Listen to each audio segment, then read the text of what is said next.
बातमीपत्राचे प्रायोजक आहे Sai Siddhi Poddar learning school. Quality education wherever we go. Admission सुरू. आज संपर्क करा. Sai Siddhi Poddar learning school, Paregaon, taluka Yeola. नमस्कार, SK9 येवला न्यूजमध्ये आपलं स्वागत आहे. आता एक ब्रेकिंग बातमी आपण नाशिकच्या येवल्यातून पाहत आहोत.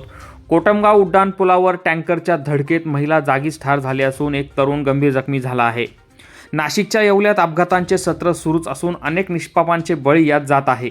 वाढलेली अवजड वाहनांची वाहतूक व विस्कळीत झालेली वाहतूक व्यवस्था हे प्रमुख कारण असून आज सकाळच्या सुमारास कोटमगाव उड्डाणपुलावर येवल्याहून कोटमगावच्या दिशेनं जात असताना दुचाकीला पाठीमागून टँकरने धडक दिली. या धडकेत कुसुमबाळू कोटमे या महिलेचा जागीच मृत्यू झाला असून दुचाकीस्वार तरुण किरकोळ जखमी झाला आहे. दरम्यान पळून जाणाऱ्या टँकर चालकाला नागरिकांनी पकडून ठेवत पोलिसांच्या हवाली केले.